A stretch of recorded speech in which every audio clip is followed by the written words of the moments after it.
മുൻ മുഖ്യമന്ത്രി കെ കരുണാകരൻ അനുസ്മരണം നടത്തി. കൃഷ്ണപുരം മണ്ഡലം കോൺഗ്രസ് കമ്മിറ്റികളുടെ നേതൃത്വത്തിലാണ് അനുസ്മരണം സംഘടിപ്പിച്ചത്. മുൻ മുഖ്യമന്ത്രിയും കോൺഗ്രസ് നേതാവുമായിരുന്ന കെ കരുണാകരൻ അനുസ്മരണമാണ് സംഘടിപ്പിച്ചത്. കൃഷ്ണപുരം മണ്ഡലം കോൺഗ്രസ് കമ്മിറ്റികളുടെ നേതൃത്വത്തിലായിരുന്നു അനുസ്മരണം. KPCC സെക്രട്ടറി N രവി ഉദ്ഘാടനം നിർവഹിച്ചു.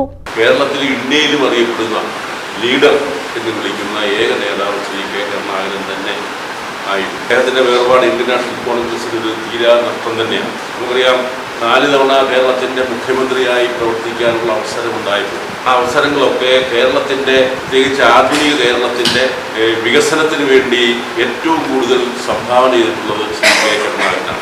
77-ലാണ് ഇന്ത്യൻ നാഷണൽ കോൺഗ്രസിന് കേരളത്തിൽ സമ്പൂർണമായ വിജയമുണ്ടാകുന്നത്. അടിയന്തരാവസ്ഥ കാലഘട്ടത്തിന് ശേഷം നടന്ന തെരഞ്ഞെടുപ്പിൽ 111 സീറ്റുമായിട്ടാണ് UDF കേരളത്തിൽ അധികാരത്തിൽ വന്നത്.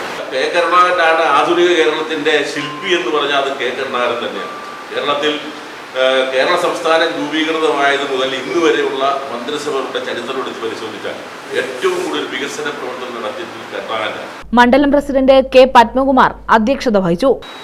മരിച്ച് 15 വർഷങ്ങൾക്ക് ഇപ്പോഴും കോൺഗ്രസിന്റെ ഊർജവും തേജസ്സുമായി നിൽക്കുന്ന ആരാധനായ leader Shri K Karunakaran UDF എന്ന മഹത്തായ ആശയം കേരളത്തിൽ കൊണ്ടുവരികയും മതേതര പ്രസ്ഥാനമായി എന്നും കോൺഗ്രസിനെ നിലനിർത്തുവാൻ വേണ്ടി അഹോരാത്രം കഷ്ടപ്പെടുകയും 3 തവണ കോൺഗ്രസിന്റെ മുഖ്യമന്ത്രിയായി തീരുകയും ചെയ്ത ആരാധ്യനായ 4 തവണ 2007, 13, 14 മുഖ്യമന്ത്രിയാകുകയും ചെയ്ത ആരാധനായ ലീഡർ ശ്രീ കെ കരുണാകരൻ. ഒരുപക്ഷെ കെ കരുണാകരൻ എന്നത് കോൺഗ്രസിന്റെ എല്ലാ തലമുറയിൽപ്പെട്ടവർക്കും ഒരു വികാരമായിരുന്നു. നോർത്ത് മണ്ഡലം പ്രസിഡന്റ് K നാസർ സ്വാഗതം പറഞ്ഞു. ഇന്ത്യൻ നാഷണൽ കോൺഗ്രസ് എന്ന മഹത്തായ പ്രസ്ഥാനം ഒരിക്കലും നമുക്ക് വിസ്മരിക്കാൻ കഴിയാത്ത നേതാവായിരുന്നു കെ കരുണാകരൻ. കേരളത്തിൽ ഒരു മുന്നണി സംവിധാനത്തിന് നാന്ദി.